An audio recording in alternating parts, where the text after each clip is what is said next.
And we're here with Rufus Gifford. You were a former ambassador under the Obama administration. Walking in tonight, having these results, do you feel that momentum, or what do you feel about that? Oh, we do. I mean, we can't help but feel really encouraged by the results that we're seeing. I think, obviously this primary, like politics always is, has been a bit of a roller coaster. But if you'd listened to the campaign, they have said from the very beginning, when states start to vote that reflect the diversity of our amazing country, you're going to see the vice president start to do very well. And I think what you're seeing in the results, the very early results in Virginia and North Carolina, that not only is he building his support amongst, say, the African American community, but it looks to me at least like he's really starting to move into the suburbs, those really crucial battleground areas of the country that, say, won Democrats the elections in 2018.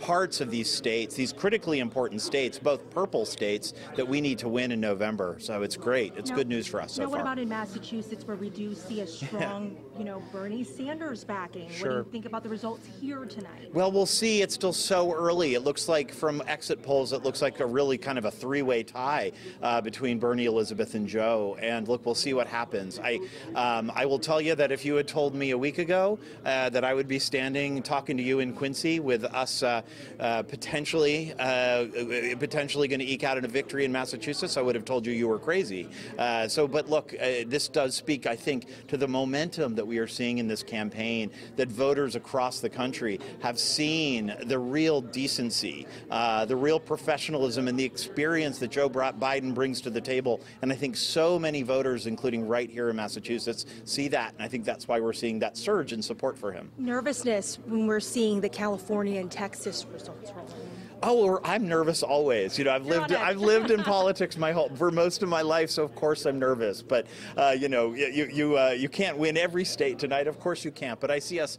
Look, we're viable in Vermont, and in 2016, Hillary was not viable in Vermont. Last numbers I saw, we were at 23%. This is a delegate game. I worked for Obama. I worked on both campaigns with Obama. We know that this is about delegates, and ultimately, every time you can get some delegates, it matters. So yes, it matters. The range in California, the spread in California, whatever that turns out to be. But you know what? I'm going to also celebrate getting a few delegates in Vermont and getting the delegates right here in Massachusetts as well. Thank you so much, Thank Rufus. So as you can see, people definitely holding those hopes high as we see the polls close and those results rolling in. Again, like Rufus said, it is still early on in the night. We're going to be gathering some of those supporters and surrogates for you here in Quincy. Tiffany Chan for CBS.